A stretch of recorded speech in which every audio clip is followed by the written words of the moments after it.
तहान भागवणाऱ्या एका विहिरीने 9 जणांचे आयुष्य पाण्यातच संपवले. शुक्रवारी रात्री एका खाजगी क्लासचे स्नेहसंमेलन आटपून आनंदाने घरी परतणाऱ्या कुटुंबावर काळाने झडप घातली. दिंडोरीतील शिवाजीनगर भागात भरधाव धावणारी इर्टिगा कार थेट विहिरीत कोसळल्याने 9 जणांचा मृत्यू झाला. त्यात 6 विद्यार्थ्यांचा समावेश होता. दरगोडे कुटुंब शिवाजीनगर येथील स्नेहसंमेलनात उत्साहाने आनंदाने सहभागी झाले होते. मात्र घरी परत असताना रस्त्यालगत संरक्षण भिंत नसलेल्या आणि पाण्याने तुडुंब भरलेल्या एका विहिरीत त्यांची इर्टिगा कार कोसळली.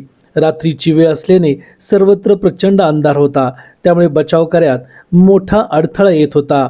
रस्त्याच्या मधोमध असलेली ही विहीर गेली कित्येक वर्ष लोकांनी तक्रार देऊनही मोजवली नव्हती. या अपघातानंतर मात्र विहिरीचे मालक यांच्यावरती गुन्हा नोंदवला गेला असून विहीर मोजवण्यास सुरुवात झाली आहे.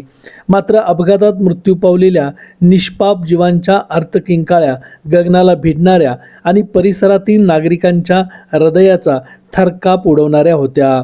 एका विहिरीने एकाच कुटुंबातील 9 जणांचा घेतलेला बळी महाराष्ट्राला हादरून सोडणार आहे.